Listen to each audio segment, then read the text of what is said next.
Consider for a moment what it means to descend into the earth while still breathing, to step down into a trench and know with absolute certainty that you are entering a world that operates by rules older than civilization itself, the rules of predator and prey, of darkness and light, of survival measured in heartbeats. You step off the transport ship at Calais in 1917, one soldier among 4 million Americans who will cross the Atlantic into this war. The numbers are almost impossible to grasp, aren't they? 4 million individual lives, each with their own hopes, their own people waiting at home, each now reduced to a serial number and a rifle. But you don't think about that yet. Not on the ship, not during the 3-day journey that carries you deeper into France. The transformation of the landscape happens gradually, then suddenly. For the first day, you pass through countryside that could be anywhere. Farms with stone walls, villages with church spires, fields where crops still grow. Then the trees begin to change. First, you notice branches missing. Then entire tops of trees blown away. Then trees that are nothing but splintered stumps, pointing at the sky like accusing fingers. 20 miles from the front, you hear it. It's not like thunder from a storm. Thunder rolls and fades, punctuated by silence. This is different. This is constant. A deep percussion that you feel in your chest before you hear it in your ears. Artillery. Someone fires a shell every 7 seconds somewhere along the Western Front. Think about that. Every 7 seconds. Day and night, without pause, along a line that stretches 440 miles from the English Channel to the Swiss border. The mathematics of it are staggering. If you divide 440 miles by 7-second intervals, you begin to understand the scale of industrial violence that humans have created. This is no longer war as our ancestors knew it, men meeting men in open battle. This is something new, something that transforms the very earth itself into an enemy. As your transport moves closer, you notice the sky has changed colour. Even at midday there's a haze that dims the sun, a permanent fog of smoke and dust that hangs over everything. The road beneath your feet, cobblestones laid by Romans 2,000 years ago, is cratered and repaired. Cratered and repaired, a cycle that has repeated so many times that no one remembers what the original surface looked like. At the staging area, you receive your orders. Tonight, you go in. 2 in the morning is the chosen hour. Why 2 in the morning? Because that's when human beings are at their lowest ebb, when our bodies and minds are least prepared for action. It's when accidents happen, when vigilance fails. But it's also when the darkness is deepest, when the night provides the only shield available to men moving through a landscape where every square yard has been mapped and targeted by enemy artillery. You wait. The waiting is its own kind of torture. Around you, veterans prepare with the methodical calm of those who have done this many times before. They check their equipment with practiced efficiency rifle, ammunition, gas mask, entrenching tool, water bottle, rations. Everything has its place. Everything must be secured so it doesn't rattle or clank. In the trenches, sound can kill you. One veteran, a corporal with mud so ground into his uniform that you can't tell what colour it used to be, catches you watching him. "First time?" he asks. You nod. He doesn't offer reassurance or false comfort. Instead, he says something that will stay with you. Listen more than you look. Your ears will keep you alive down there. At 1:30 in the morning, you begin the final approach. The communication trench that leads to the front line is narrow, barely wide enough for 2 men to pass if they turn sideways. The walls rise 10 feet on either side, and you realize you're walking through a park canyon carved into the earth by human hands. Every shovelful of this soil was dug by soldiers just like you, carrying it out in sandbags, building the walls higher and higher to protect against the shells that rain down from above. The smell hits you before you see anything. It's a combination of things. No single odor, but a mixture that your brain struggles to process: wet earth and mold.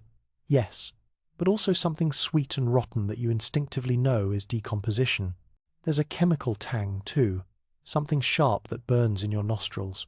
Later, you'll learn that's residual gas, chlorine and phosgene, that has soaked into the soil and seeps out whenever the earth is disturbed. And then you see your first rat. It's enormous. Not like the rats you might have seen in a city alley or a barn.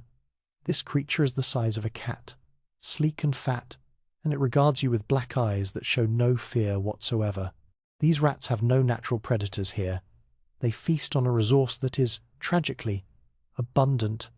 The dead who cannot be buried, the supplies that rot in storage, the food that soldiers discard. A single breeding pair of rats can produce 800 offspring in 1 year. In the trenches there are millions of them. The rat doesn't scurry away as you approach. It walks, slowly, almost deliberately, as if it owns this place. And perhaps it does. These creatures have adapted to this environment far better than humans ever could. They can sense gas before it reaches deadly concentration. They can hear artillery shells seconds before impact. They navigate the trenches in complete darkness with perfect accuracy. In many ways, they are the most successful species in this underground world. You continue descending, and the character of the trench changes. The wooden duckboards beneath your feet, planks laid across the trench floor, are slippery with mud, and something else you try not to think about. Through the gaps between boards, you can see water. Dark water, stagnant water, water that hasn't drained since 1914 when these trenches were first dug. Your guide, a sergeant who has been at the front for 8 months, sees you staring at the water. 3 feet deep in some places, he says quietly. That's where trench foot comes from. Stand in that for a few days, your feet rot right off. Seen men lose all their toes, seen worse. The trench system, you're learning, is far more complex than you imagined. This isn't just a ditch in the ground. This is an entire underground city, a civilization of sorts, stretching 35,000 miles if every trench were laid end to end. 35,000 miles. That's enough to circle the entire Earth 1.5 times. On the British sector alone, 200,000 men live below ground level at any given moment. Imagine that. 200,000 human beings, living like moles, seeing sunlight only as a dangerous enemy that exposes them to sniper fire. The trenches follow a pattern you discover. 3 main lines run parallel to the front. The fire trench, closest to the enemy, where soldiers stand, watch, and where attacks are launched. The support trench, 200 yards back, where reserves wait and supplies are stored. And the reserve trench, 500 yards behind that, where exhausted men try to sleep and casualties are treated. Connecting these parallel lines are communication trenches, zigzagging back and forth to prevent enfilade fire bullets or shells that could sweep down the entire length of a straight trench. Nothing here is straight. Everything curves and turns. The trenches are designed this way deliberately, so that if the enemy breaks through, they can only kill a handful of men before encountering the next traverse, the next turn, the next killing ground where defenders can concentrate fire. The walls themselves are engineering marvels born of desperate necessity. Sandbags, millions upon millions of sandbags are stacked and arranged with geometric precision. Behind them, wicker revetments hold back the earth, which constantly tries to reclaim these artificial canyons. After rain, the walls weep. Water seeps through every surface, making everything perpetually damp. Nothing dries here. Leather rots within days. Cloth mildews. Even metal rusts at 5 times the normal speed, as if the earth itself is trying to corrode away this human intrusion. You're still descending. The communication trench takes you deeper, and you realize with a strange disorientation that you're now well below the level of the surrounding fields. If someone were to walk across the ground above you, you wouldn't see them. You would only hear their footsteps, muffled through soil and sandbags. At last, you reach the fire trench. This is the front line. Beyond this point, there is nothing between you and the enemy except 500 yards of destroyed earth called no man's land. Your section of trench is assigned. 10 men will share this bay, a section of trench about 30 feet long, separated from the next bay by a traverse. Your sleeping space is a dugout carved into the wall barely 3 feet deep and 4 feet wide. A veteran occupies the space next to yours. He's awake, sitting on his ground sheet, cleaning his rifle with methodical precision. "How long have you been here?" you ask him. He looks up, and in the dim light of a candle stuck into the mud wall, you see his face. He might be 25, he might be 40, it's impossible to tell. His skin has a greyish pallor, and his eyes are rimmed with red from lack of sleep and constant exposure to smoke and gas. 14 months, he says. 3 rotations, 4 battles, more raids than I can count. 14 months.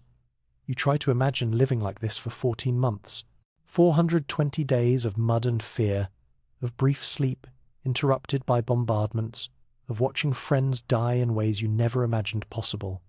You get used to it, he says, reading your expression. Sort of. The body adapts. Your eyes get better in the dark. Your ears learn what sounds matter. You sleep like a cat, quick, light, always ready to wake up. But you never stop being tired. Not really. We sleep maybe 4 hours in 24, sometimes less. 4 hours of sleep. Your body, accustomed to 8 or 9 hours of rest, rebels at the thought. But he's right about adaptation.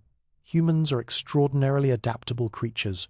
We can survive in deserts that reach 120 degrees Fahrenheit and in Arctic conditions 60 below zero. We can live at sea level and at altitudes above 15,000 feet.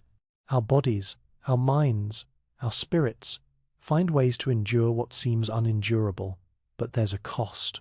You can see it in the veteran's eyes, in the slight tremor of his hands, in the way he startles at sudden sounds. As you arrange your equipment in your dugout, you begin to understand the geometry of this place. The fire trench runs parallel to the German line, which is somewhere out there in the darkness. Between you and them is no man's land, 500 yards of hell that neither side can control.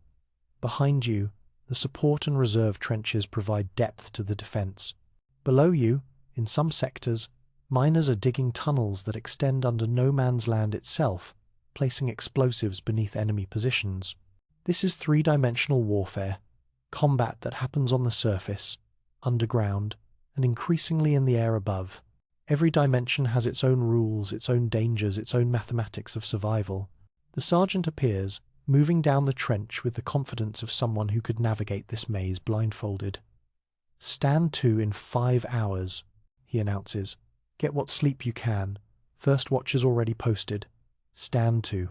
You'll learn that this means stand to arms, the period at dawn and dusk, when every soldier must be at the fire step, rifle loaded, bayonet fixed, ready for attack. These are the most dangerous times, when the half-light provides just enough visibility for an assault, but not enough for accurate defensive fire. You lie down in your dugout, fully clothed, your rifle within arm's reach. The ground sheet beneath you does nothing to stop the cold seeping up from the earth. Above you, through the narrow opening, you can see a strip of sky. No stars are visible through the haze of smoke and mist that perpetually hangs over the trenches. Sleep should be impossible. The noise alone, the constant rumble of artillery, the occasional crack of a rifle shot, the sounds of men coughing and moving in the darkness should keep anyone awake. But your body, exhausted from days of travel and the stress of anticipation, begins to shut down despite the conditions. Just before you slip into unconsciousness, you hear it. A sound like tearing cloth, growing louder. The veteran in the next dugout doesn't even look up. "Outgoing," he mutters. "Ours." A British shell, passing overhead on its way to German lines. The sound fades into the distance, followed seconds later by a dull thump as it impacts somewhere beyond no man's land. This is your new home, this strip of mud and sandbags, this place where the earth has been transformed into something alien and hostile. You are now one of millions of young men living below ground, waging a war that has become synonymous with senseless slaughter and impossible endurance. Tonight, when darkness falls completely, you'll discover why veterans say that the real war begins when the sun goes down. The transformation begins at 7:30 in the evening, when the sun drops behind the German lines. You've been watching it descend all afternoon with a mixture of anticipation and dread, knowing that darkness changes everything in the trenches. The veterans have been preparing for hours, checking equipment with increased urgency, speaking in quieter voices, as if the approaching night demands reverence or fear. Within minutes, how of sunset, the temperature plummets. 15 degrees Fahrenheit in less than half an hour. The moisture in the air, and there is always moisture here, begins to condense on every surface. Metal becomes slick with condensation. The sandbags glisten. Your breath forms clouds that hang in the still air of the trench. Your eyes begin their automatic adjustment. In full daylight, Your pupils are perhaps 3 millimeters in diameter, tiny apertures letting in just enough light. But as darkness falls, they dilate, expanding to 9 millimeters, 3 times their daylight size. It's a remarkable adaptation, this ability of the human eye to adjust. Yet even with pupils fully open, even with every photoreceptor in your retina straining to capture the faintest photon, you still cannot see your hand when you hold it 6 inches from your face. This is the darkness of the trenches, not the darkness of a moonless night in the countryside, where starlight still provides some illumination. This is darkness thickened by smoke, by mist, by the perpetual haze of artillery fire. This is darkness that feels almost solid, as if you could reach out and touch it. The sergeant appears at your elbow. You didn't hear him approach, which startles you. 70%, he says quietly. Sir, 70% of all casualties happen in the dark. 12 hours of night, 7 out of 10 deaths. Remember that. Everything that kills you is worse in the dark. He moves on down the trench, leaving you to contemplate that statistic. 70%. The mathematics are inescapable. If you're going to die here, the odds are overwhelming that it will happen between sunset and sunrise. The first star shell explodes without warning. One moment, you're standing in absolute darkness. The next, the sky splits open with light so brilliant it hurts. A German flare, fired from a mortar, arcing high above no man's land. The magnesium burns at 3,100 degrees Celsius hot, enough to melt steel, hot enough to turn night into a harsh, shadowless day. And in that sudden illumination, you see it, no man's land. 500 yards of devastation stretches between your trench and the German line, but it's not empty. Nothing here is truly empty. Bodies lie where they fell, some from yesterday, some from last week, some from months ago. The mathematics of death are brutal in their precision. 30,000 corpses lie unburied between the trenches along the Western Front. 30,000 men who went over the top and never came back, whose bodies now serve as landmarks, as warnings, as testament to the futility of charging across open ground against machine guns. The shell craters overlap like scales on a fish. Water fills the bottom of each crater, reflecting the harsh light of the flare. Wire endless coils of barbed wire snakes across the entire expanse. Some of it is orderly, stretched between stakes in geometric patterns. Much of it has been blown into random tangles by artillery, creating barriers even more effective than the original defences. You see something moving in the wire. For a heart-stopping moment, you think it's a German soldier. Then you realize it's a body, caught on the barbs, moving in the wind. How long has it been there? Days? Weeks? There's no way to know, and no way to retrieve it. Anyone who tries to recover bodies in daylight is killed. Anyone who tries at night has a 40% chance of not coming back. The flare descends slowly on its parachute, burning for 20 seconds before it gutters out. The darkness that follows feels deeper, more complete. Your eyes, shocked by the sudden light, take precious minutes to readjust. This is intentional, of course. The Germans fire star shells not just to see, but to blind, to reset your night vision, to make you vulnerable. Your sergeant was right about listening. In the darkness, sound becomes your primary sense. You hear things you never noticed.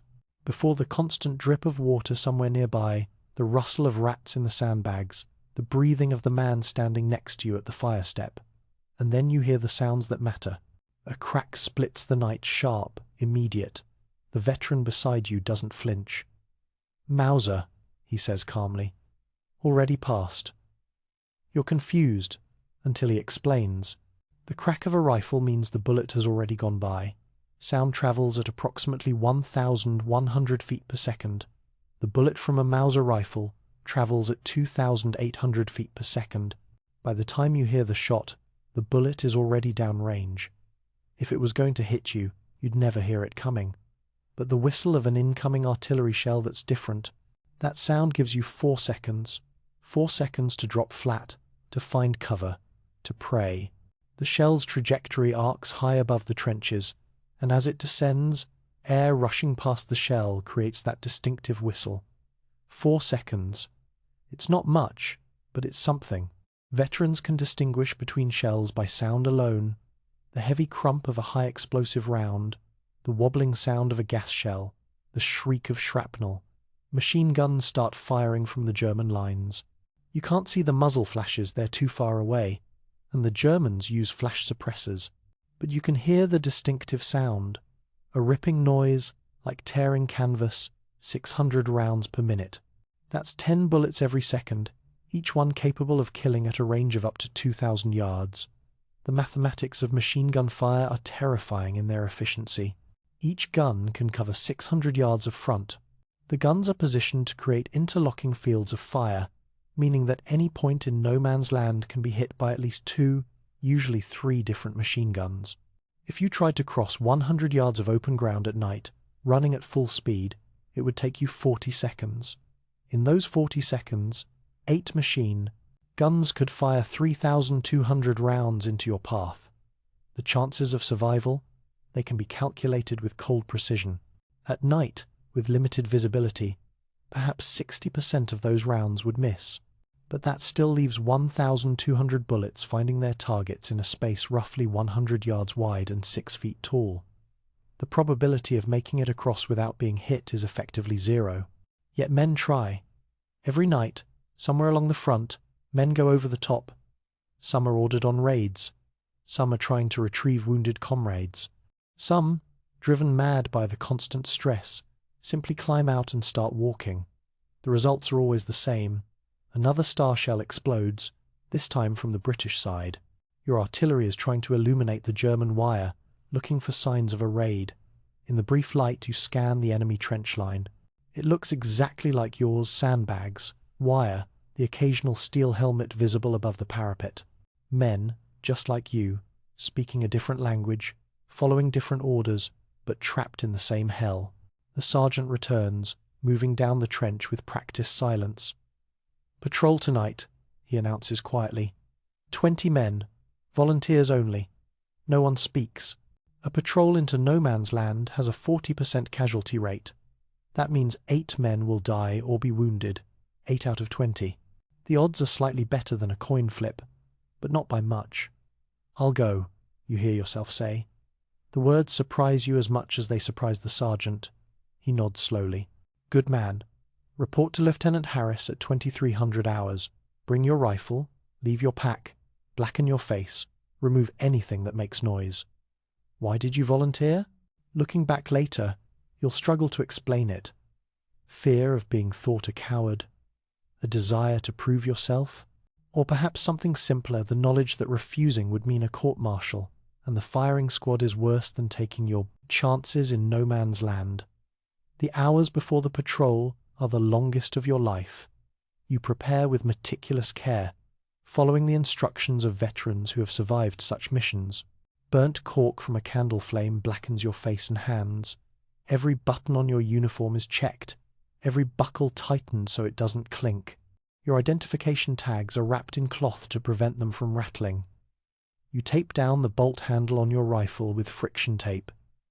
Even the metal eyelets on your boots are covered. At 10:30, another veteran approaches. "First patrol?" he asks. You nod. He hands you something, a knuckle duster, brass with steel spikes. "Rifles are too long for close work," he says. "If you get into the German trench, this will keep you alive. So will this." He produces a trench club, a wooden cudgel studded with nails. Fighting in the trenches is medieval, remember that. The weapons in your hands feel primitive, brutal. But he's right. A rifle with a bayonet is nearly 6 feet long, useless in the confined space of a trench. In close combat, men use whatever works: knives, clubs, sharpened entrenching tools, even bare hands. At 2300 hours, 11 o'clock to civilians, but you're learning to think in military time, you report to the assembly point. Lieutenant Harris is there, a young officer who looks barely older than you. He's been at the front for 6 weeks, which makes him a veteran of sorts. The average life expectancy for junior officers is 6 weeks. He's living on borrowed time. 20 men gather in the darkness. Harris briefs you in whispers. Intelligence wants prisoners.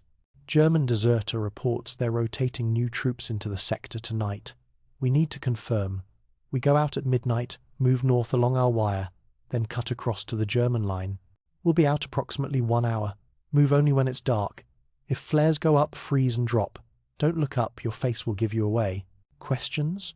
Someone asks about artillery support. Harris shakes his head. No artillery. Any bombardment will alert them. We go in silent, grab whoever we can, get out fast. Midnight arrives. You file up to a gap in your own wire, a narrow opening that requires you to move single file. Beyond this point, there is no safety, no protection. You are in no man's land. The ground under your feet is torn earth and broken wood. Shell craters create a moonscape of depressions and ridges. You navigate by touch, your hands reaching ahead, feeling for obstacles. The patrol moves in a line, each man keeping one hand on the shoulder of the man ahead. If you lose contact, you could be lost forever in the darkness. You've been moving for perhaps 10 minutes when the first flare goes up. Everyone drops flat, freezing in whatever position they were in when the light appeared. You're lying half in a shell crater, water soaking through your uniform. The flare hangs above you, swaying slightly on its parachute, burning with that harsh magnesium brilliance. Don't move, don't breathe, don't look up. 20 seconds feels like 20 minutes. Your heart hammers at 140 beats per minute. You can feel it pounding against the earth. The cold water is seeping through your clothes, but you don't dare shiver. Any movement, any sound will draw machine gun fire. The flare dies. Darkness returns. You rise slowly, carefully, and continue forward. The German wire appears suddenly a dark mass against the slightly less dark sky. You're 30 yards from their trench now, close enough to hear voices speaking German, close enough to smell their cigarette smoke different from British tobacco. Harris signals. 5 men will enter the trench. The rest will provide cover. You're one of the 5. You've been in the trenches for less than 24 hours, and you're about to engage in hand-to-hand combat with the enemy. The absurdity of it strikes you yesterday. You were safe, eating regular meals, sleeping in a bed. Tonight you're crawling through mud toward men you've never met, men you're about to try to kill or capture. The entry point is a section of trench damaged by artillery. The sandbags have been blown apart, creating a gap. You slip through, knife in one hand, club in the other. The trench is narrow, dark, and surprisingly similar to your own. For a disorienting moment, you're not sure which side you're on. A German soldier appears around a traverse. He sees you at the same moment you see him. Time seems to slow. His eyes widen in surprise. His mouth opens to shout. Your sergeant moves faster than thought 3 steps forward, a brutal upward thrust with his sharpened entrenching tool. The German collapses without making a sound beyond a brief, wet gasp. It's over in 3 seconds. 3 seconds of savage violence that you will remember for the rest of your life. This is not war as depicted in paintings and poems. This is murder at arm's length, intimate and horrible. Harris grabs another German, an older man, unarmed, possibly a cook or runner. This is the prisoner. Go! Harris hisses. You run. Back through the gap, across 30 yards of open ground, through the wire, into the blessed safety of your own trench. 4 men made it back. 1 is dead, shot by a machine gun as the alarm was raised. Another is wounded, blood streaming from a gash across his shoulder. The raid is declared a success. 1 prisoner taken, minimal casualties. Command will be pleased. The prisoner, terrified and bleeding from a minor wound, is led away for interrogation.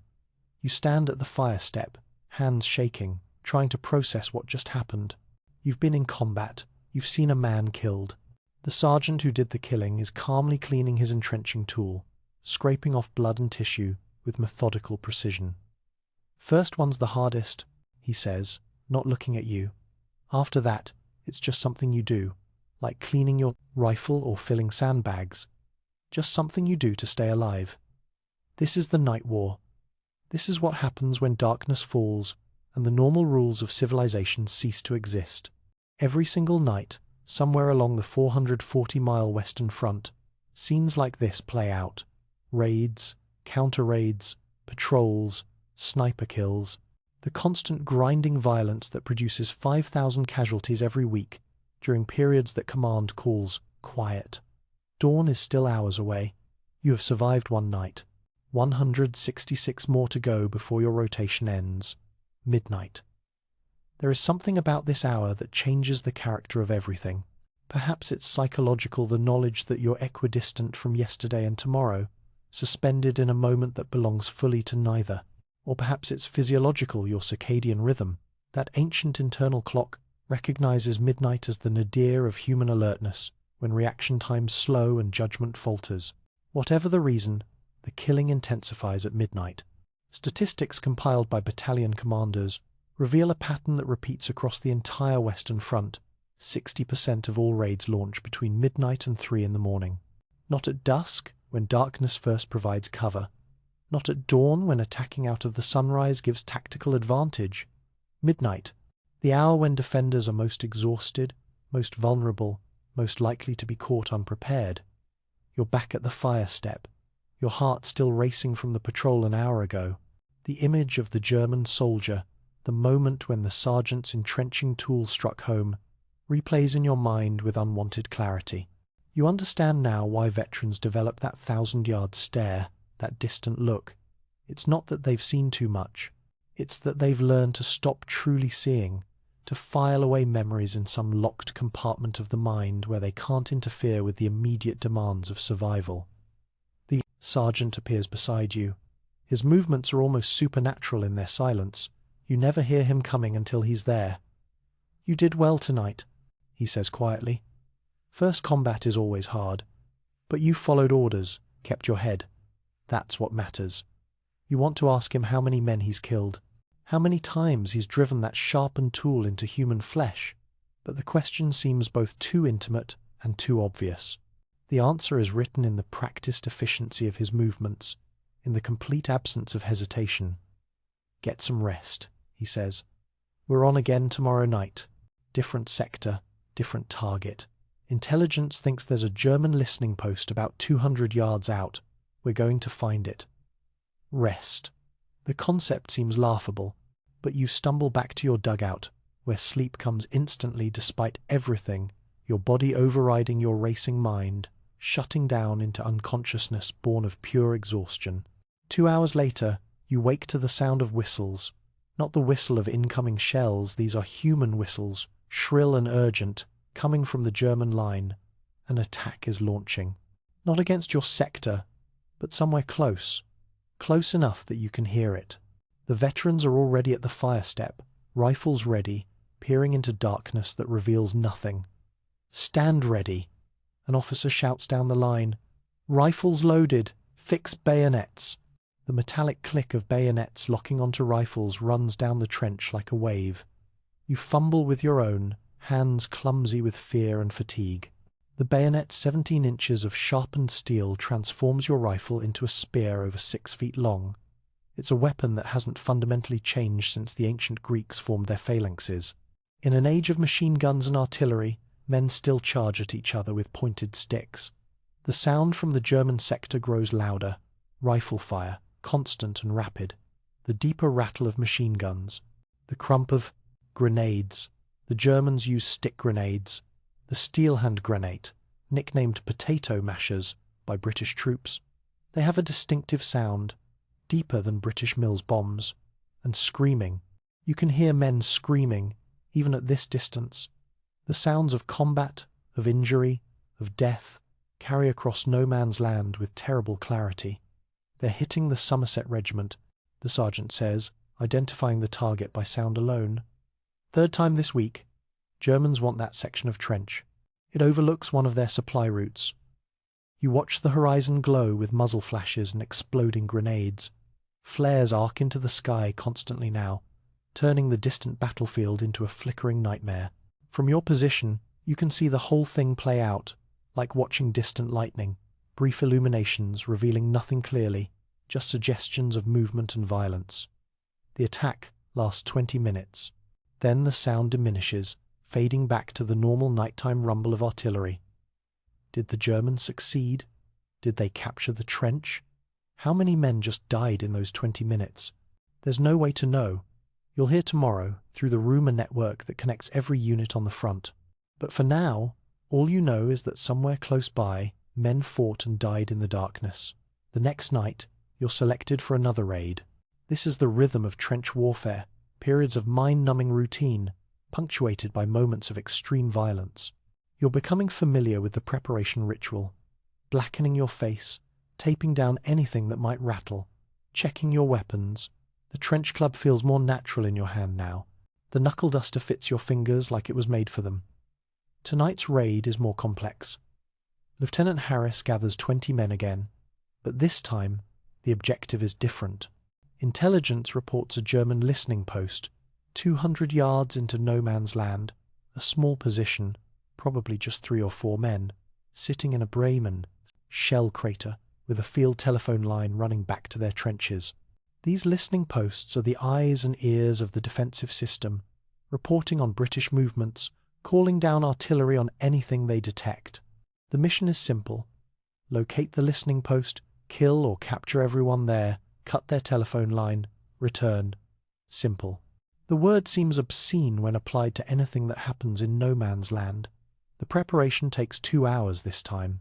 Harris has obtained maps, detailed drawings made from aerial photographs, showing the location of major shell craters, wire obstacles, anything that might serve as a landmark.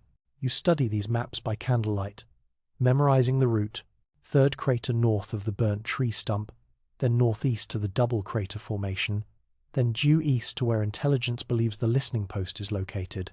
Memorizing terrain you've never seen, that you'll navigate in absolute darkness, that might be completely different from the map because artillery constantly rearranges no man's land. It seems impossible.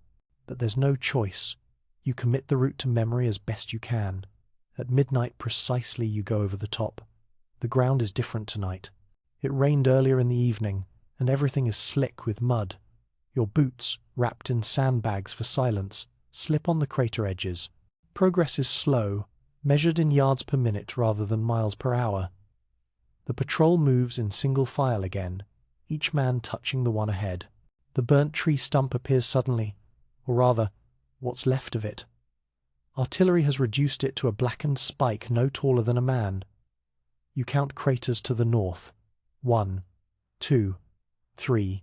The third crater is enormous, perhaps 40 feet across, with water at the bottom. You can hear it sloshing gently. Northwest now. Your internal compass, that sense of direction that feels almost mystical in its accuracy, guides you. Or perhaps you're completely lost and just convincing to yourself that you know where you are. In the dark, there's no way to be certain. A flare goes up. Everyone drops. You're on the edge of a crater this time, half lying on wet earth, half dangling over the edge. The position is agonizing. Your leg muscles scream with the effort of holding yourself in place. But you don't move. You barely breathe. The flare reveals the landscape in harsh detail. You're perhaps 30 yards from a tangle of wire. Beyond that, more craters.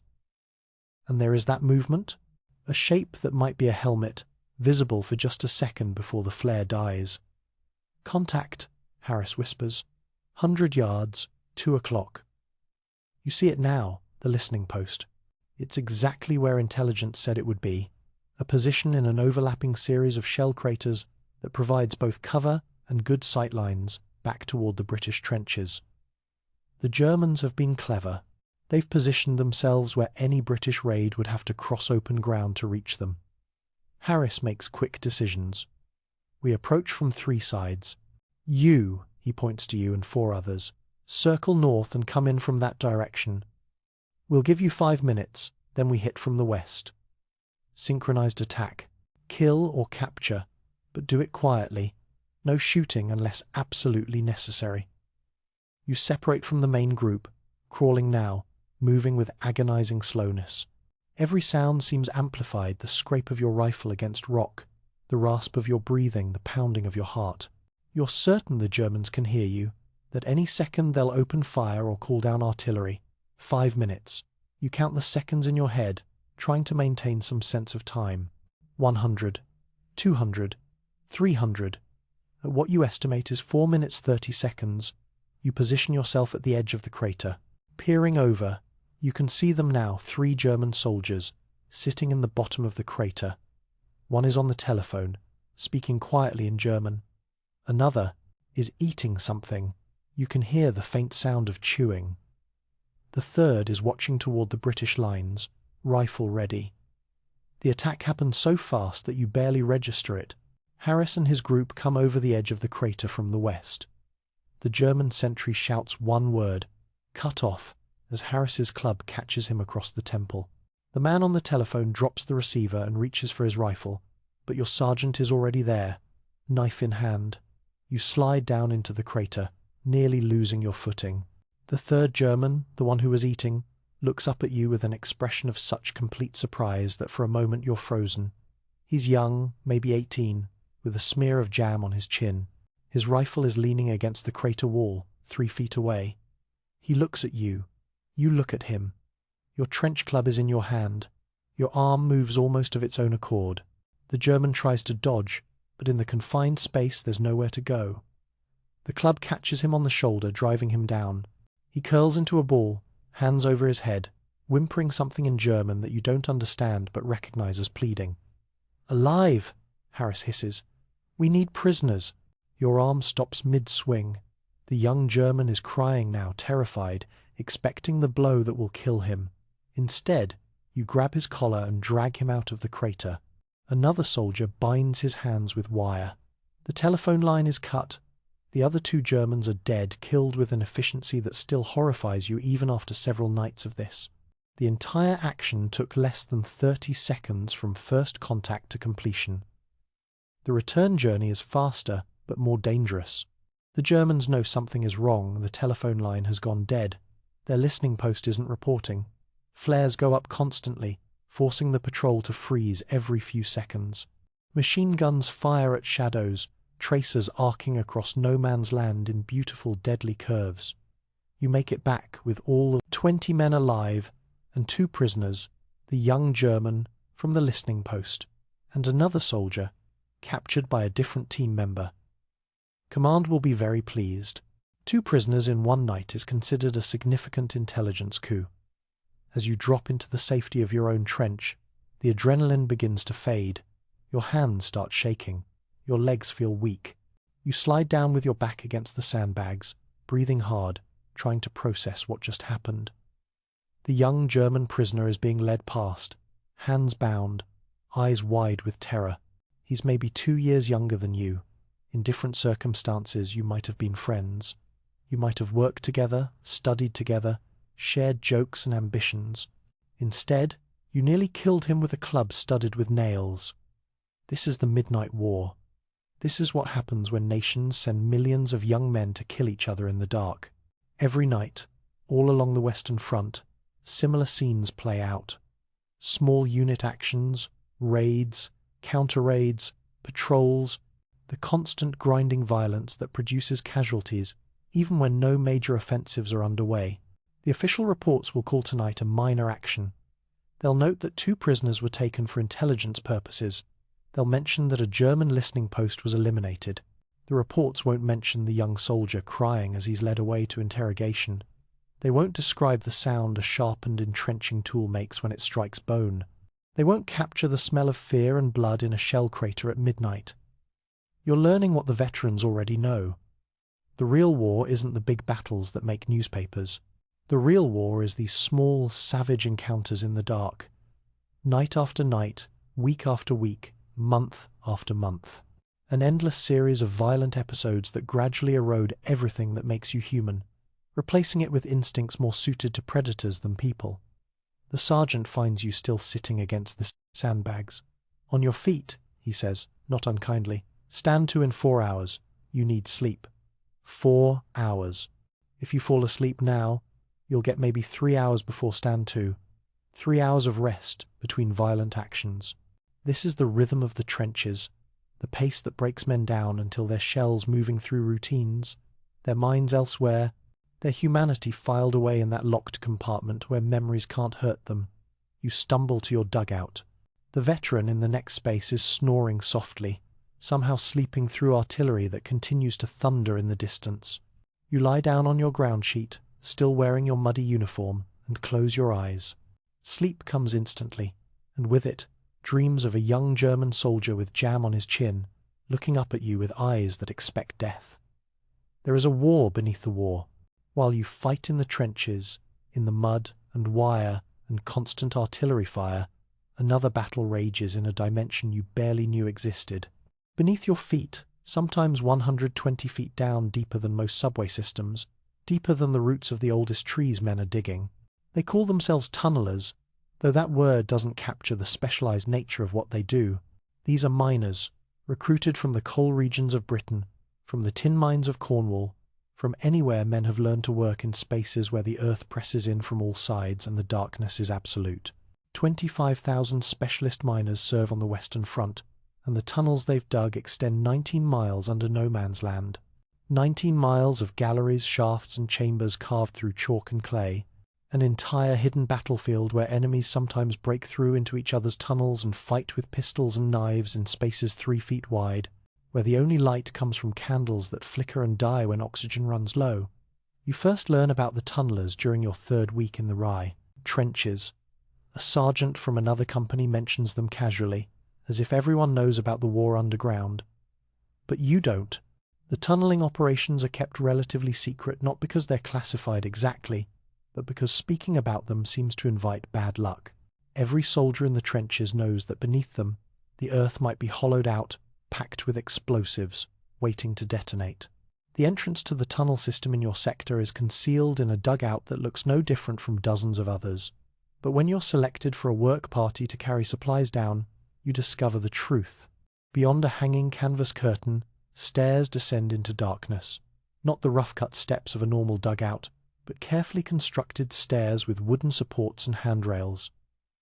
You descend 20 steps, 40, 60. The air changes as you go deeper, cooler at first, then surprisingly warm. The sounds of the surface war fade until the constant artillery is just a distant rumble, more felt than heard. At 100 feet down, you can no longer hear individual shell impacts. The war above seems to belong to another world. The main gallery opens up before you. It's larger than you expected, 6 feet high, 4 feet wide, supported by wooden frames every few feet. Electric lights powered by generators provide illumination, creating pools of yellow light separated by stretches of darkness. The chalk walls gleam white where picks have recently cut through, but most surfaces are darkened by soot and moisture.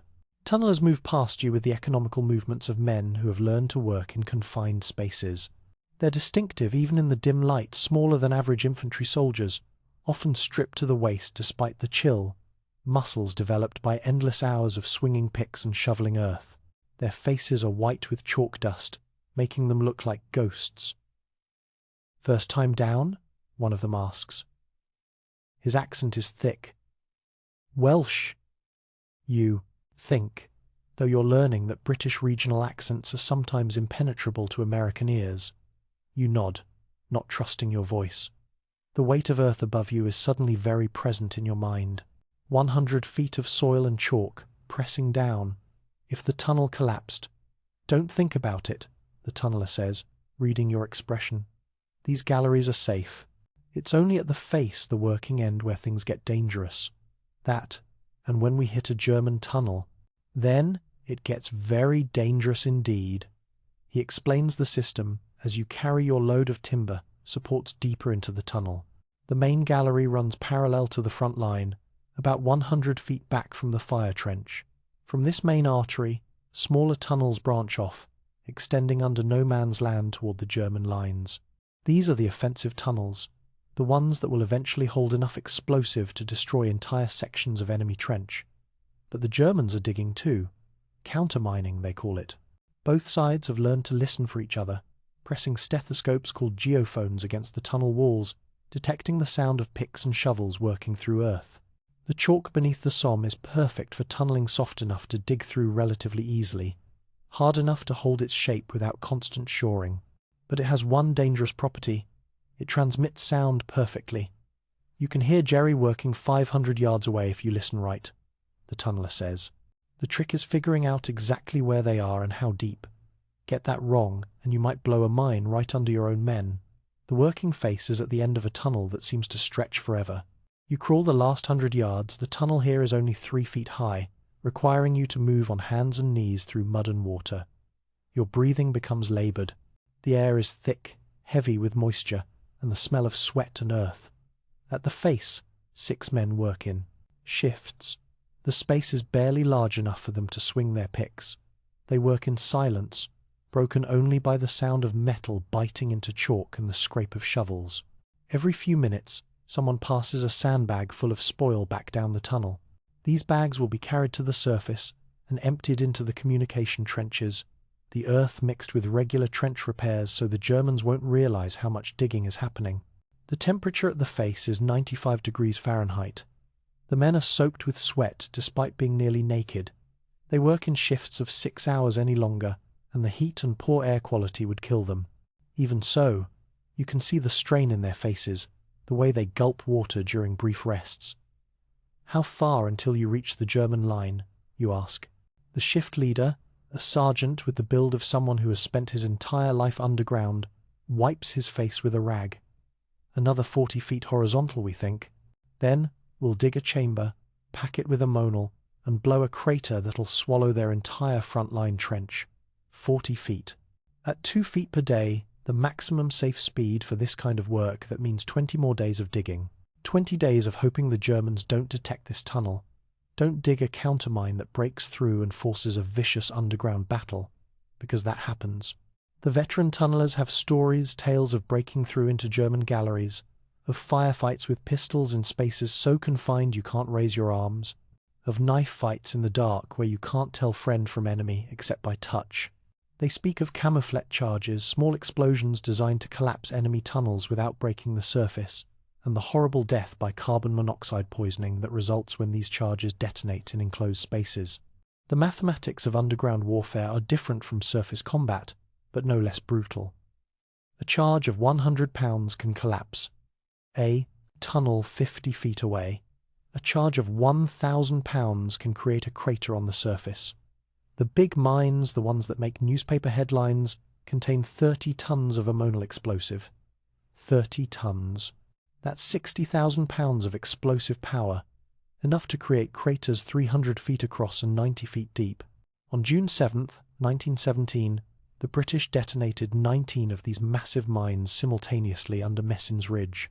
The explosions killed 10,000 German soldiers in seconds, simply erased them from existence, vaporized along with the trenches they occupied.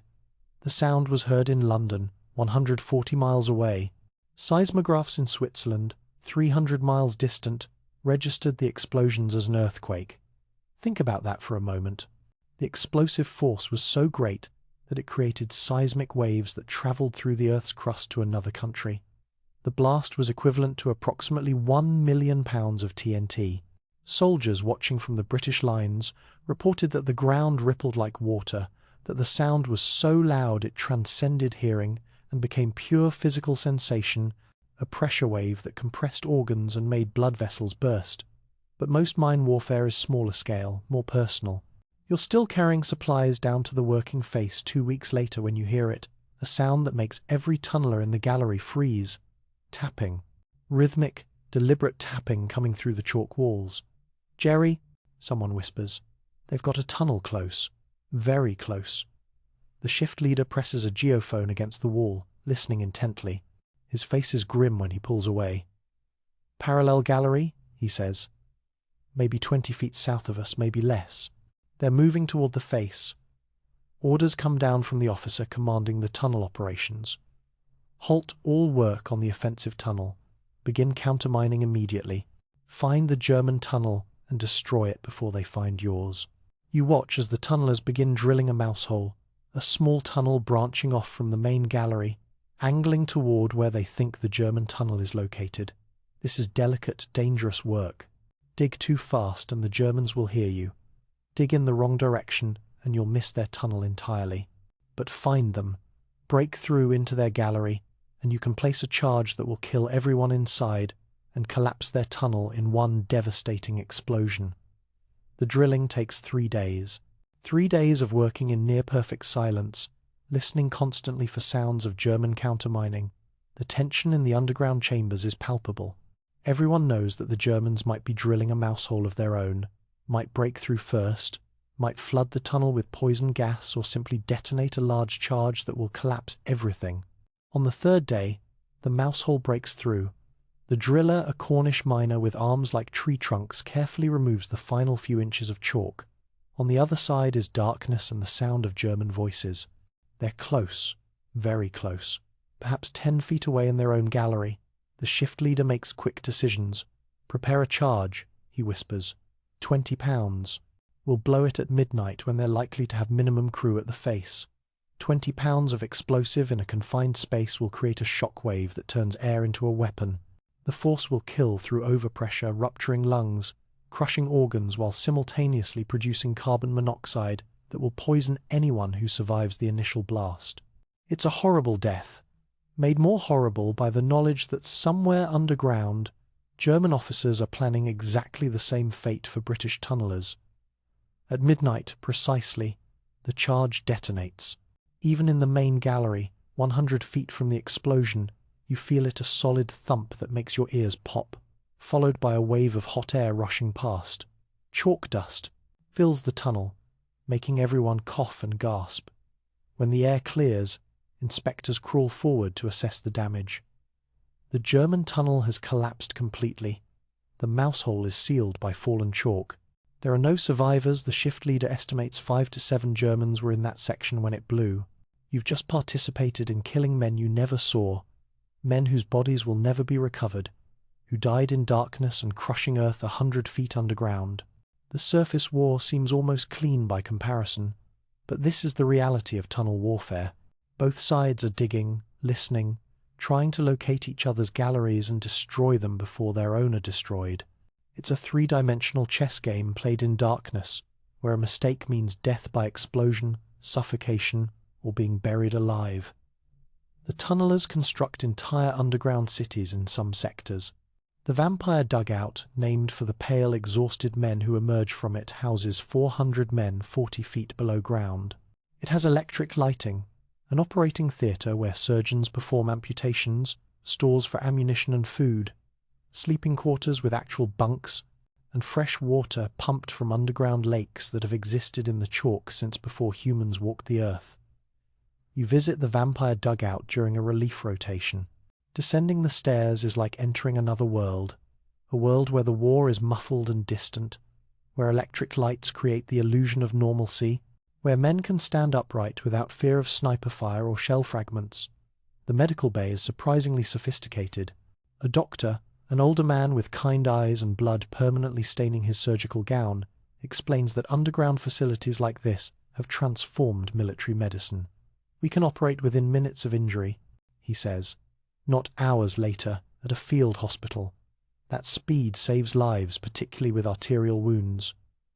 The surgery in progress demonstrates his point. A soldier with a mangled hand caught by shrapnel during a trench raid lies on a table under bright electric lights. The doctor works quickly, efficiently, removing shattered bones and torn tissue, preserving what can be saved. The soldier is unconscious, breathing ether from a mask. He'll wake later with fewer fingers but alive, infection controlled by antiseptics that have only recently become standard practice. Underground, you can almost forget the war. Almost. But then you feel it, a vibration through the floor, a low rumble that rattles the electric lights. Artillery. Somewhere above, the bombardment continues. Always continues. The war never stops, never pauses, never allows anyone to forget what's happening on the surface. The scale of underground construction is staggering when you learn the full scope. Miles of tunnels, thousands of tons of explosive positioned beneath enemy lines, hundreds of thousands of sandbags filled with spoil and carried to the surface, entire forests of timber cut to provide supports for galleries and shafts, and all of it invisible to anyone who doesn't know it exists. A soldier could spend his entire tour in the trenches and never realize that beneath his feet men are working in shifts around the clock, digging deeper, extending tunnels farther, preparing mines that will reshape the battlefield in seconds of apocalyptic violence. The German countermining is equally sophisticated. Their engineers have developed sensitive listening devices that can detect British tunnelling at remarkable distances. They dig defensive galleries, tunnels designed purely to intercept British offensive tunnels and pack them with explosive, ready to detonate if British tunnelers break through. It's an arms race fought in darkness, where the weapons are picks and shovels and carefully placed charges, where the victories are measured in feet, gained or enemy tunnels collapsed, where the casualties are men who die in darkness, their bodies, sometimes never recovered, entombed forever in the earth they were trying to tunnel through.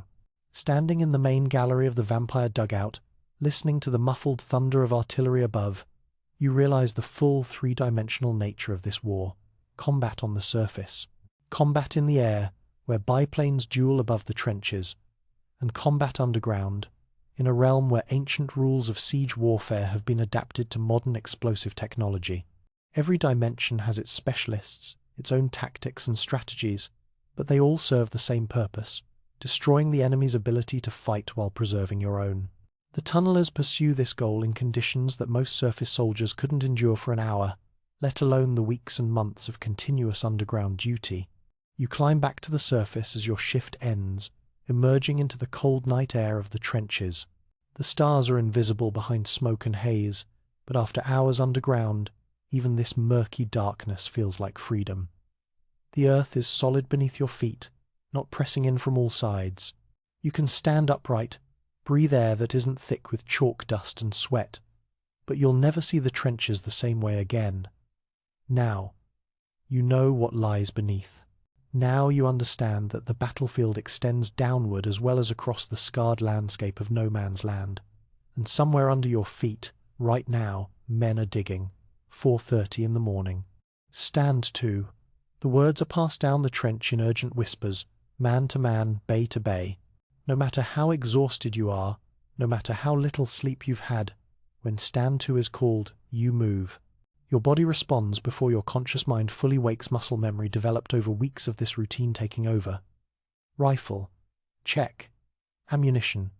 Check. Bayonet. Fix. Every soldier must be at the fire step. Every rifle must be loaded. Every bayonet must be fixed. This is the rule, absolute and unchanging, because 4:30 in the first hour.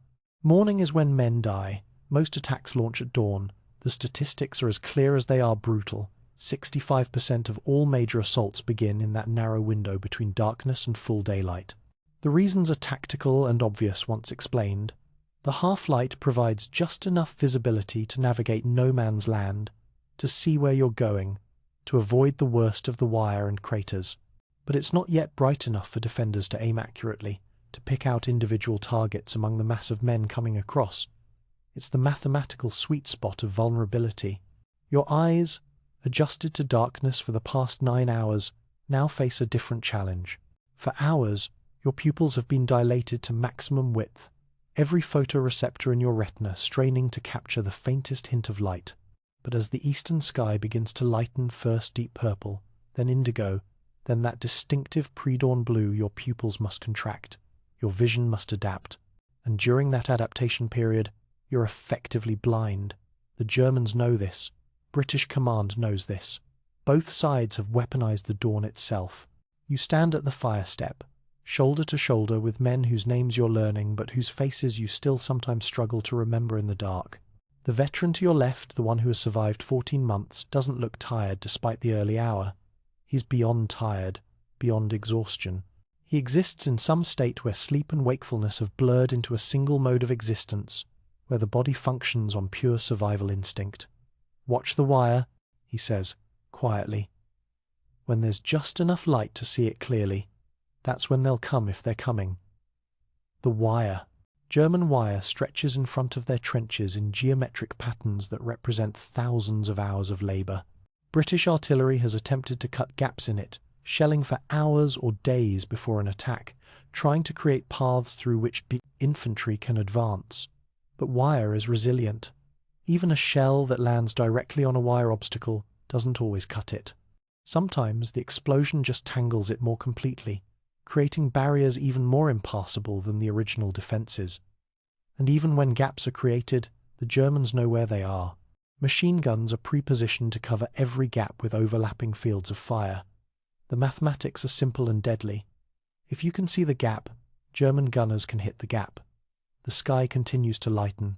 You can see your hand now when you hold it in front of your face. Can see the rifle in your grip, the bayonet catching the first hints of light. Can see the parados, the rear wall of the trench and the duckboards beneath your feet, and the mud-stained uniforms of the men around you. And that means snipers can see you.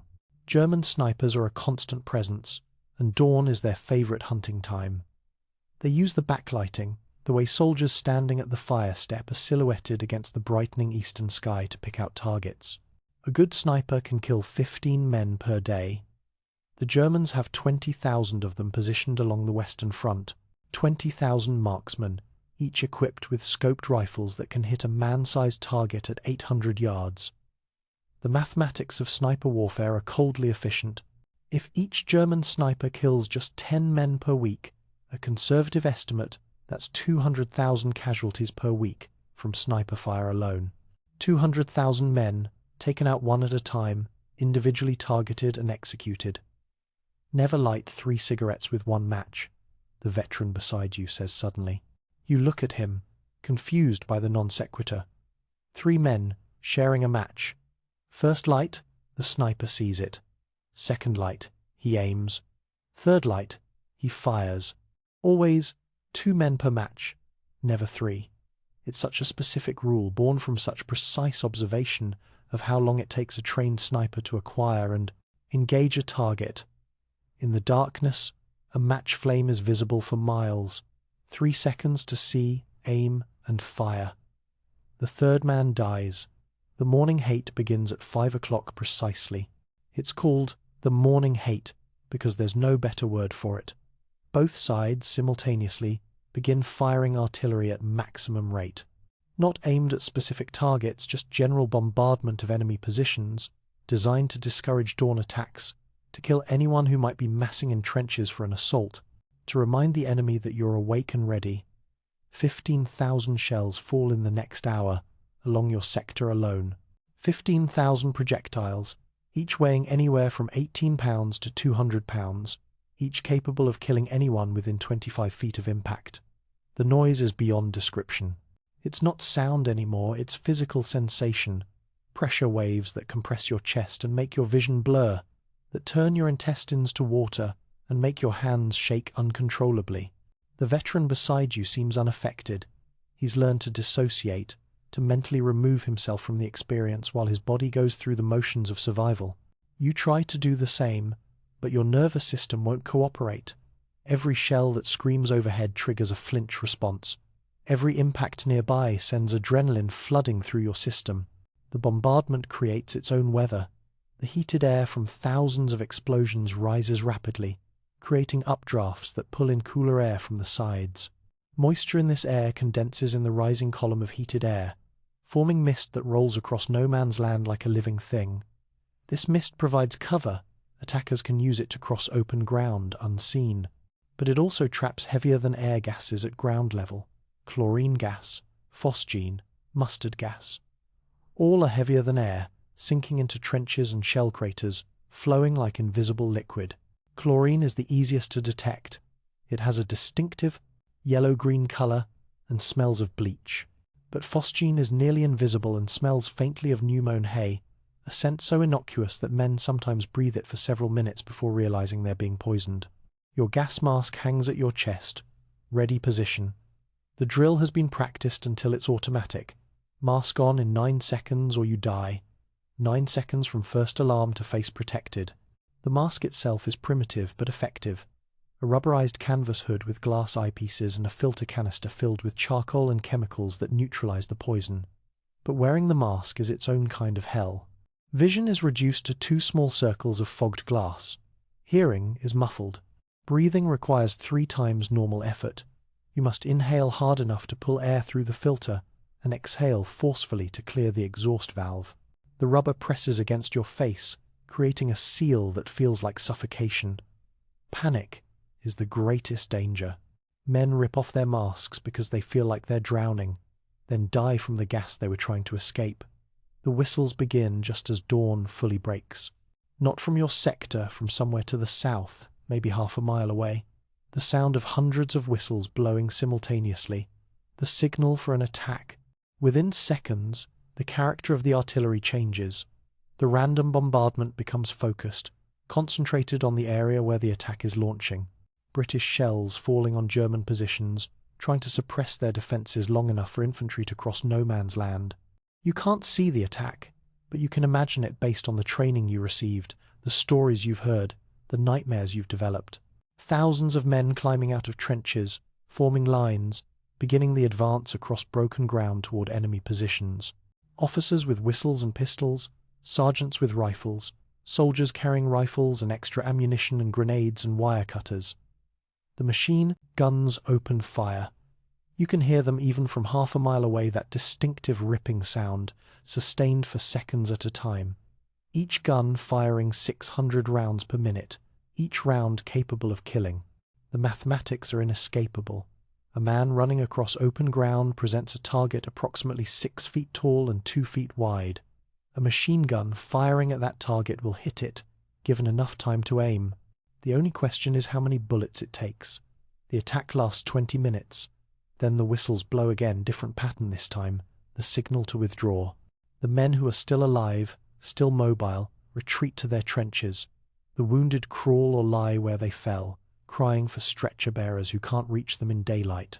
And the dead remain, adding to the count of bodies scattered across no man's land.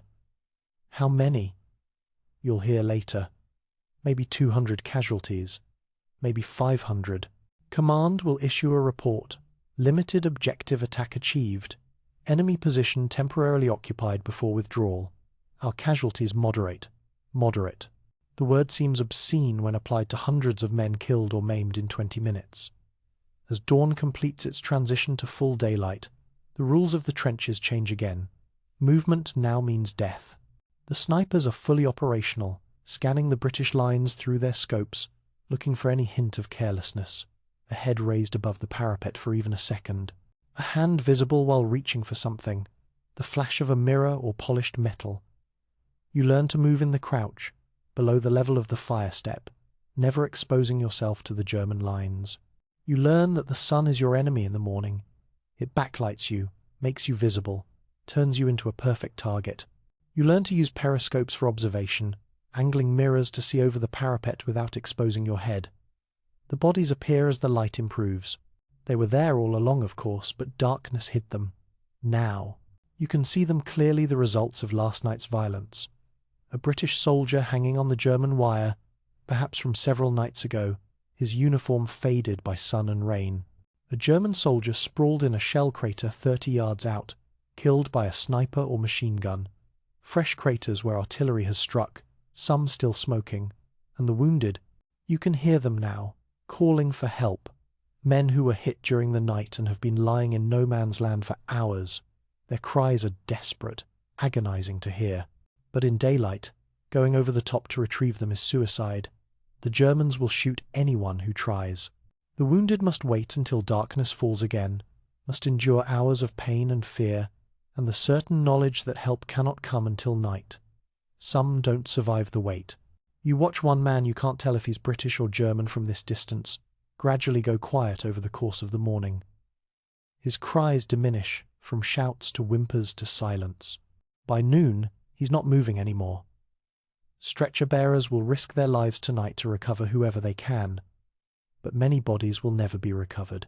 They'll lie in no man's land until shellfire buries them, or rats consume them, or they simply become part of the landscape landmarks that soldiers use for navigation.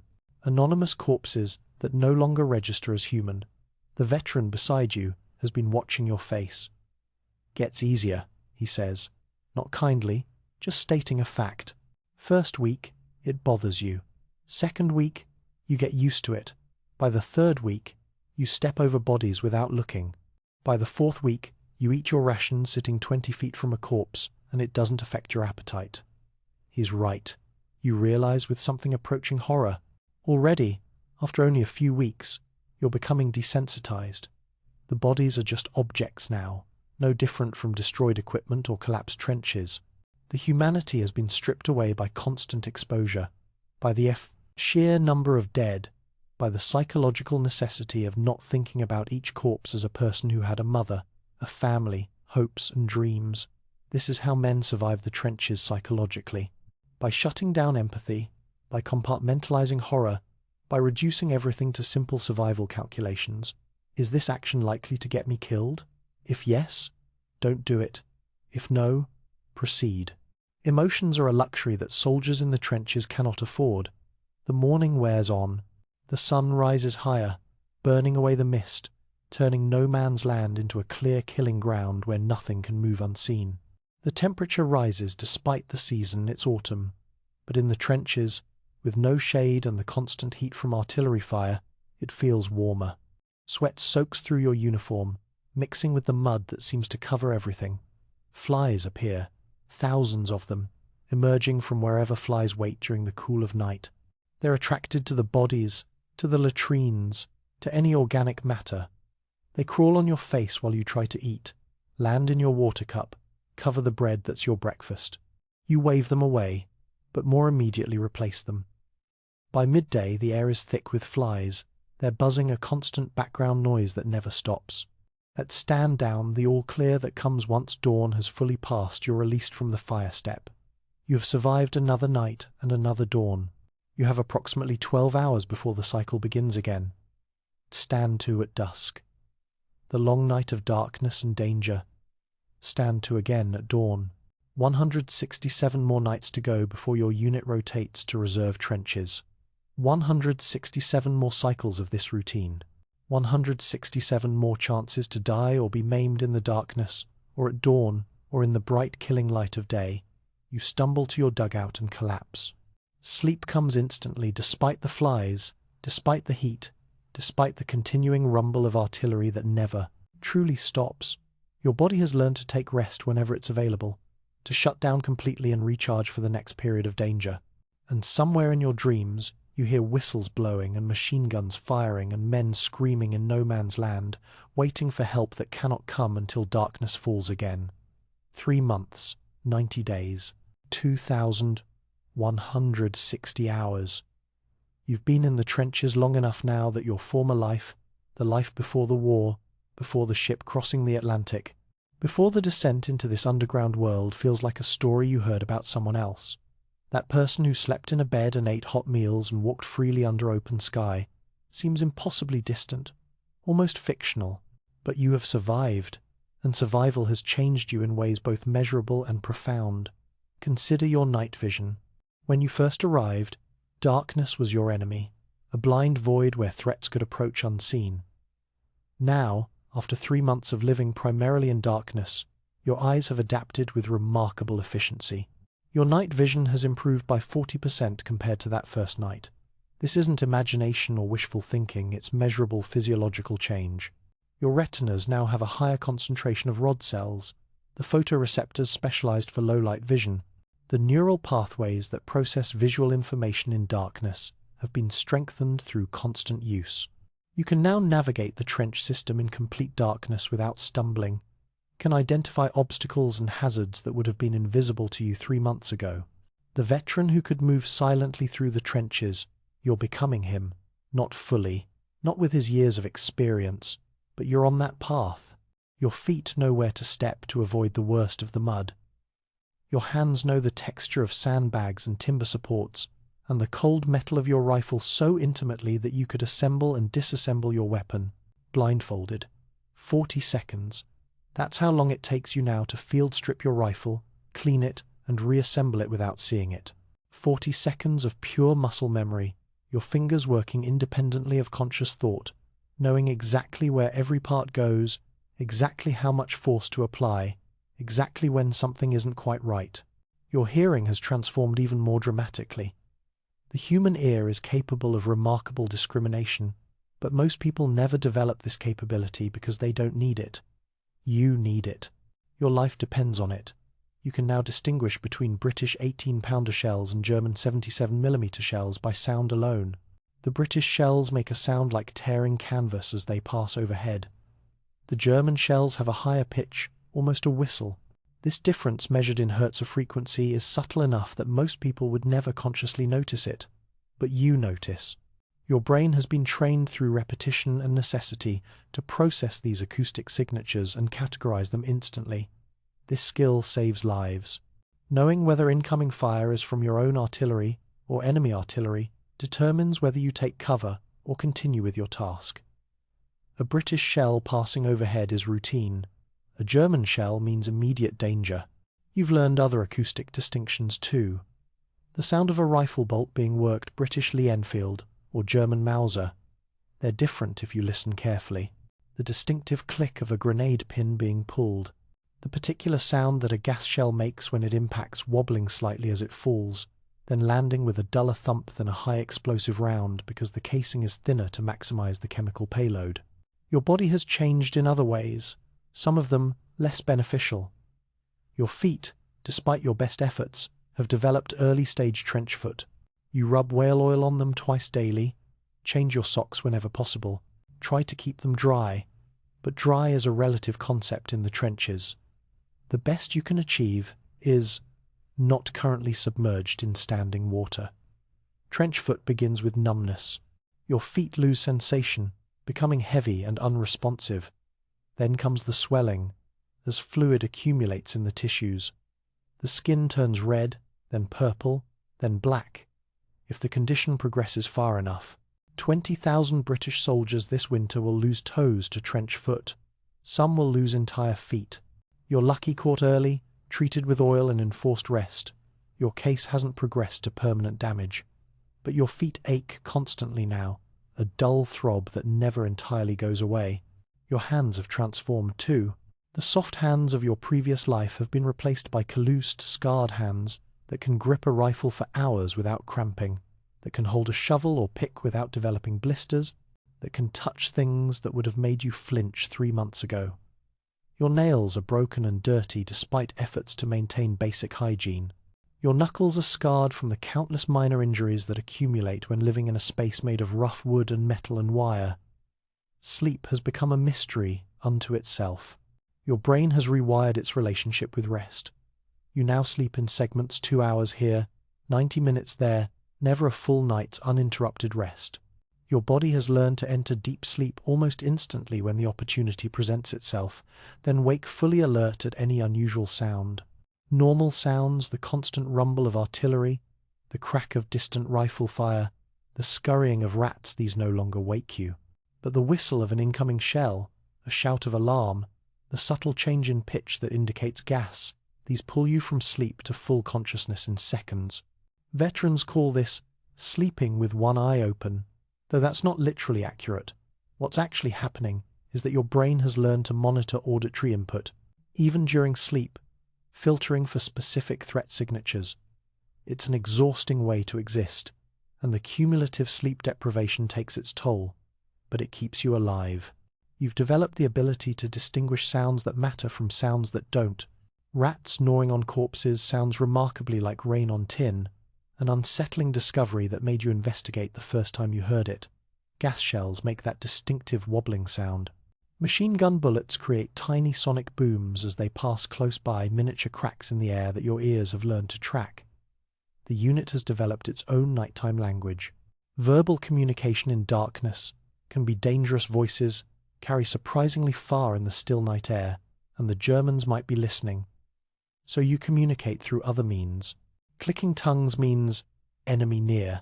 Scratching metal against metal means gas alert. Tapping rifle butts in specific patterns. 1 tap, pause. 2 taps means relief coming. 3 rapid taps means emergency. A continuous rapid tapping means attack imminent. This percussion language allows complex messages to be transmitted silently across the trench system. It's remarkably similar to how certain indigenous peoples communicate across distances using drums or hollow logs. Humans, when pressed by necessity, rediscover ancient communication methods. Nutrition in the trenches is barely adequate to sustain life, let alone support physical labor. The daily ration consists of 14 ounces of bread, usually stale, sometimes moldy, 3 ounces of cheese that tastes more of preservatives than dairy, and 4 ounces of jam. This is supplemented by bully beef, corned beef from cans that bear packing dates from 1914, 3-year-old canned meat, stringy and salty, and barely recognizable as food. Water arrives in petrol cans, previously used to transport gasoline and never quite adequately cleaned. Your water ration is 2 pints daily, not 2 pints for drinking, but 2 pints for all purposes. Drinking, cooking, washing, everything. The water tastes of petroleum no matter what you do. You've learned to ignore the taste, to drink it anyway because dehydration is more dangerous than whatever toxins might be leaching from the can. This inadequate nutrition has visible effects. You've lost weight, perhaps 15 pounds over 3 months. Your face is thinner, more angular. Your uniform hangs looser than it did. Around you, soldiers display various signs of nutritional deficiency. Bleeding gums from scurvy, night blindness from vitamin A deficiency, slow healing wounds. The human body is remarkably resilient, but it requires fuel, and that fuel is barely being provided. Then there are the lice. Everyone has lice. Everyone. From the newest private to the most senior officer, everyone is hosting thousands of these parasites. A female louse lays 5 eggs per day in the seams of your uniform. These eggs hatch in about a week. Do the mathematics. 5 eggs per female per day, exponential growth, and within 3 weeks of arriving at the front, you're hosting a population of several thousand lice. The itching is constant and maddening. The lice feed on your blood multiple times per day, creating small welts that itch intensely. Scratching provides temporary relief but opens pathways for infection. Trench fever spread by lice feces entering scratches affects thousands of soldiers, causing weeks of debilitating illness. Delousing involves running a candle flame along every seam of your uniform, listening to the eggs pop with tiny snapping sounds. It's a daily ritual that provides temporary relief but never complete elimination. The lice always return. They're as much a part of trench life as mud and artillery. Yet humans endure. You endure. This is perhaps the most remarkable discovery. What seems unendurable becomes routine given enough time. The psychological adaptations run even deeper than the physical ones. You've learned to joke about death. Dark humor is the psychological armor that soldiers wear. When a shell lands particularly close, someone will say, "That one had my name on it, but the address was wrong." When a sniper's bullet passes overhead, someone comments, "Jerry needs to adjust his sights." These jokes aren't funny, exactly, but they serve a purpose. They transform random, meaningless violence into something that can be discussed, categorized, made less terrifying through verbalization. You've learned to step over bodies without looking at faces. This is crucial. Looking at faces means recognizing humanity, and recognizing humanity means processing grief and horror. You don't have the psychological capacity for that. No one does, not with the number of dead you encounter. So bodies become obstacles, no different from fallen timbers or collapsed sandbags. You step around them or over them, and you don't think about who they were. You've learned to eat while rats feast on corpses 20 feet away. This seemed impossible 3 months ago. Now it's just reality. You eat your bread and jam, you drink your petroleum-flavored water, and you ignore the sounds of rats at work. Ignoring has become a survival skill. Shell shock, or what the psychiatrists are starting to call combat stress reaction, affects 1 in 4 soldiers who spend significant time at the front. You see it manifesting in different ways in different men. Uncontrollable shaking that persists for hours or days, temporary blindness despite undamaged eyes, complete catatonia, men who simply stop responding to external stimuli, sitting or standing frozen until physically moved. You've witnessed a sergeant, a veteran of 18 months, a man who seemed invincible, suddenly collapse during a bombardment. He curled into a fetal position, hands over his ears, whimpering like a child. It took 3 men to carry him to the aid station. You heard later that he was diagnosed with shell shock and sent to a hospital behind the lines. His war is over. His mind broke under pressures that the human psyche was never designed to withstand. You wonder sometimes if you're developing shell shock yourself. Your hands shake occasionally when you're not actively engaged in a task. Loud noises make you flinch even when you know they're coming. You have trouble remembering things that happened before. The war faces of family members are becoming fuzzy. Memories of your former life are losing their detail and clarity. but you're still functional. You can still perform your duties. You can still follow orders, maintain your equipment, participate in patrols and raids. So by military definition, you're fine. The fact that you'll wake up screaming sometimes, or that you feel disconnected from everything around you, or that you no longer feel fear in situations that should terrify you, these are not considered problems. These are considered normal adaptations to an abnormal situation. The veterans, the ones who have been here since 1914, who have survived years of this, they're different in ways that are hard to articulate. They move through the world like ghosts, present, but not quite here. They follow routines with mechanical precision. They're efficient, skilled, completely reliable in combat. But something essential has been stripped away. They've become machines built for surviving trenches, and you suspect that whoever they were before the war is simply gone. You're becoming one of them. You can feel it happening. Each day, each night, each bombardment and raid and death strips away another layer of who you were. In its place, something harder and colder is forming. Something that can function in this environment, that can survive what seems unsurvivable. Is this adaptation or damage? The question haunts you in the few quiet moments you have. Is the human organism showing its remarkable ability to adjust to any environment? Or is this trauma, permanent psychological injury that will never fully heal? Perhaps it's both. Perhaps adaptation and damage are two words for the same process when the environment is extreme enough. 3 months, 90 days. You've adapted, survived, endured. You've learned skills you never wanted to learn, developed capabilities born of desperation. You've discovered that human beings can get used to almost anything if the alternative is death or madness. And you have 67 more days before your rotation to reserve trenches. 67 more days to continue adapting, continue surviving, continue the slow transformation from person to soldier, from individual to component of the war machine. The question that keeps you awake during those 2-hour sleep segments is simple. When this is finally over, when you return to the world beyond the trenches, will there be enough of your original self left to recognize? Or will you be one of those hollow-eyed veterans, forever marked by what they endured, forever changed by their adaptation to hell? The night war in the trenches ended on November 11th, 1918, at 11 o'clock in the morning. After 4 years, 3 months, and 11 days of continuous combat, the guns fell silent. Soldiers on both sides reported an almost unbearable quiet. The absence of artillery created a void that felt wrong, unnatural. Men who had lived for years with constant bombardment found that silence was more disturbing than noise. But the war's effects did not end with the armistice. They echo forward through time, shaping our world in ways both obvious and subtle, connecting that muddy hell to the present moment across more than a century of history. Consider technology. The desperate innovations born in trench warfare fundamentally altered how humans wage war and, surprisingly, how we live in peace.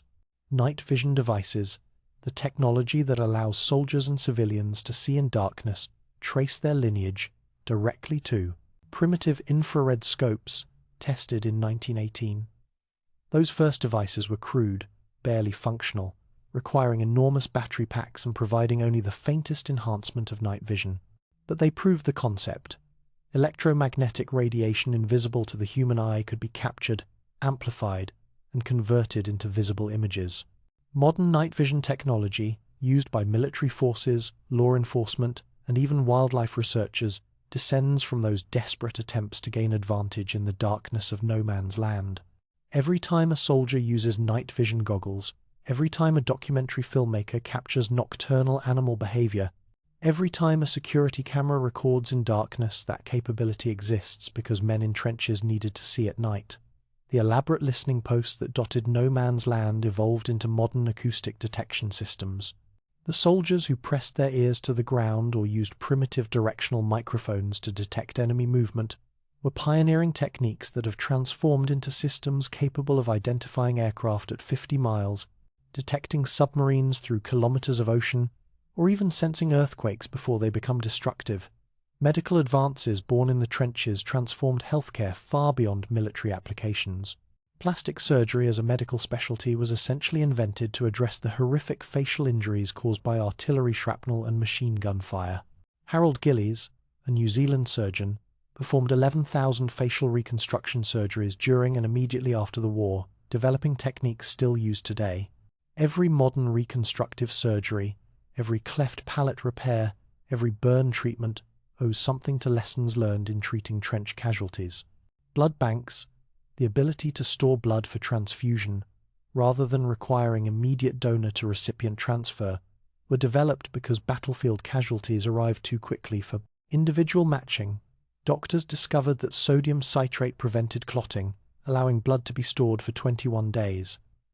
This discovery transformed not just military medicine, but all emergency medicine.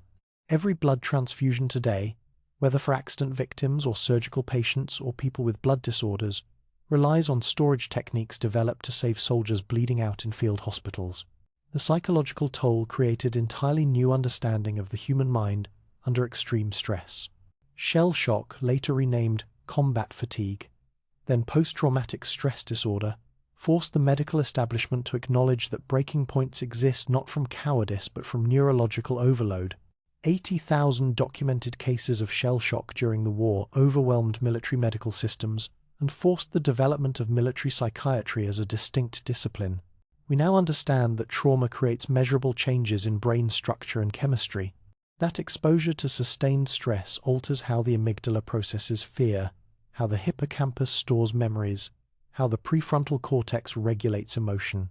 Modern treatments for PTSD, cognitive behavioral therapy, exposure therapy, medications that target specific neurotransmitter systems, all build on foundations laid when doctors tried to understand why strong, capable men suddenly couldn't function after months in the trenches. But perhaps most remarkably, we're discovering that trauma's effects extend beyond individual psychology into genetics itself. Epigenetics, the study of how environmental factors change gene expression without altering DNA sequence, has revealed that extreme stress creates molecular markers that can be passed to offspring. The children and grandchildren of trench veterans show altered stress responses, changed cortisol regulation, different emotional processing patterns. This means the trauma of the trenches echoes not just through individual memories but through 3 generations of descendants. The son who never understood why his father couldn't tolerate loud noises, the granddaughter who wondered why certain smells triggered her grandmother's anxiety. These responses may be partially genetic, inherited adaptations to a war that ended before they were born. The physical landscape itself remains marked by the war.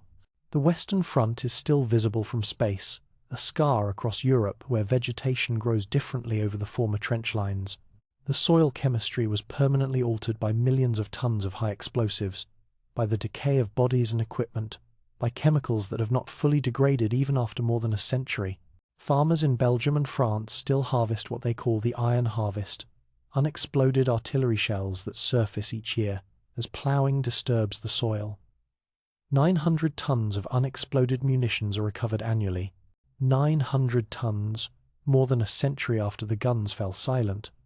These shells remain dangerous. Several farmers die each year from explosions triggered by accidentally disturbing old ordnance. The war continues to kill, long after everyone who fought in it has died. Today, archaeologists uncover perfectly preserved sections of trench, sealed by collapse or deliberately filled. The chalk soil of the Somme and Flanders acts as a time capsule, preserving organic materials that would decay in other soils. They find boots still containing the bones of feet, letters in pockets still readable after a century, food tins with contents preserved, even the wooden duckboards that soldiers walked on. These discoveries provide intimate connection to individual lives. A letter found in a pocket, never sent, written to a mother who waited decades for news that never came. A photograph of a young woman, carried next to a soldier's heart, her identity lost to time. These artifacts transform statistics into people. Remind us that 10 million dead is not just a number, but 10 million individual stories, 10 million interrupted lives. Bodies are still being found weekly. Of 300,000 soldiers listed as missing on the Western Front, only half have been recovered and identified. The rest remain in the earth buried by shell fire, entombed in collapsed tunnels, absorbed into the landscape they fought over. When bodies are found, modern forensic techniques attempt identification, but many soldiers remain unknown. They're buried in cemeteries with headstones that read, "A soldier of the Great War, known unto God." The Douaumont ossuary at Verdun contains the remains of 130,000 unidentified soldiers, French and German bones mixed together, impossible to separate after decades of lying in battlefield soil. The ossuary has windows in its walls where visitors can see the bones piled inside. Skulls and femurs and ribs, thousands upon thousands of them, a physical representation of the war's cost. Veterans' recordings, thousands of interviews conducted in the 1970s and 80s before the last survivors died, preserve voices describing the night war. These men, in their 80s and 90s, still remembered with perfect clarity the sounds of shells, the smell of gas, the fear of going over the top. Many wept during the interviews. Some couldn't complete them. All struggled to explain what it was like to people who had never experienced anything similar. Listen to these recordings, available now in digital archives, and you hear the tremor in aged voices as they describe events from 60 years earlier. You hear the pauses where words fail. You hear the careful euphemisms used to describe things too terrible to state directly. And occasionally, you hear the raw honesty. We were animals in those trenches. We stopped being human. We did things that should never be done. And we've lived with it every day since. Their children and grandchildren carry forward not just epigenetic changes, but family, trauma. The veteran who couldn't sleep with the lights off, who kept the curtains drawn, who startled at sudden noises. His behaviors shaped his children's childhoods, taught them to walk softly, to speak quietly, to avoid triggering responses they didn't fully understand. Trauma ripples outward in circles, affecting not just those who experienced it directly, but everyone connected to them. The Western Front remains largely uninhabited. Cities and towns destroyed during the war were sometimes rebuilt, but vast stretches of former battlefield were deemed too damaged for reconstruction. The Zone Rouge, the Red Zone, encompasses nearly 500 square miles of northeastern France, where the soil contamination from chemicals, unexploded ordnance, and human remains is so severe that habitation is prohibited. More than a century later, these areas remain closed, forbidden, too poisoned for human life. Nature is slowly reclaiming the battlefields. Trees grow in former trenches. Wildlife has returned to areas that were moonscapes of craters and wire, but the recovery is incomplete. Soil samples show chemical compositions that won't return to normal for centuries. The explosive contamination, the heavy metals, the persistent organic compounds, these will outlast everyone alive today. Yet despite the horror, despite the unprecedented scale of death and trauma, humans endured. This is perhaps the most profound lesson of the trench war, the remarkable resilience of the human organism and spirit. Men survived conditions that should have been instantly fatal. They adapted to environments that should have caused universal psychological breakdown. They maintained human connections, friendships, loyalties, even humor in circumstances that seemed designed to strip away humanity. The letters soldiers wrote home, preserved now in archives and museums, and demonstrate this resilience. They describe conditions honestly yet maintain hope. They express fear, but also determination. They acknowledge the horror but find meaning in camaraderie, in duty, in the belief that their suffering serves some larger purpose. Were they right? Did the suffering serve a purpose? These questions haunted the veterans and continue to haunt historians. The war was supposed to end all wars, it was called at the time. The war to end war. Instead, it created conditions that led directly to an even more destructive conflict 20 years later. The harsh terms imposed on Germany, the economic devastation, the social upheaval, these set the stage for World War II. Yet to the individual soldier, purpose existed at a more immediate level. They fought for the men beside them. They endured because others endured with them. The bonds formed in trenches were stronger than almost any other human relationship forged in shared danger, tested by conditions that revealed every aspect of character, proven through actions rather than words. Veterans of the trench war often found civilian life impossibly difficult. How could ordinary concerns, jobs, money, social conventions matter after you'd lived for months in mud and blood? How could you maintain polite conversation when your mind kept returning to the night you killed a man with a sharpened shovel? Many veterans couldn't adjust.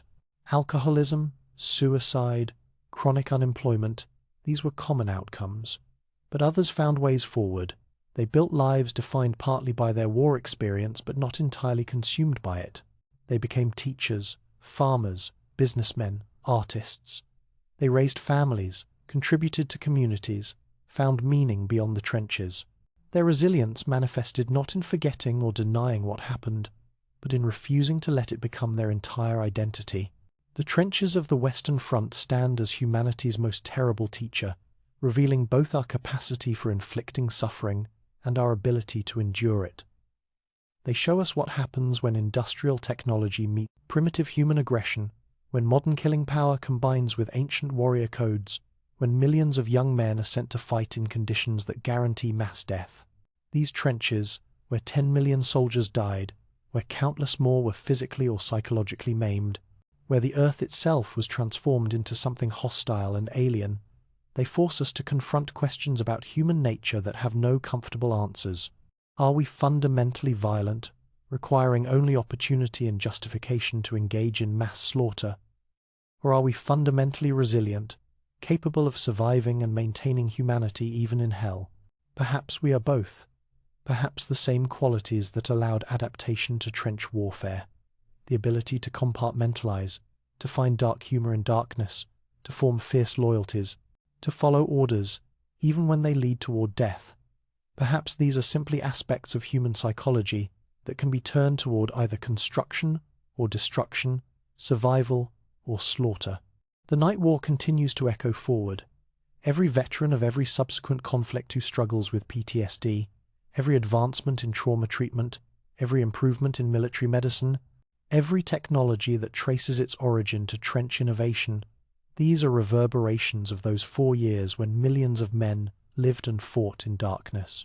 And perhaps most importantly, the memory of the trenches stands as a warning, a reminder of where human conflict can lead when unleashed without restraint, when technology outpaces wisdom, when young men are sacrificed to older men's miscalculations.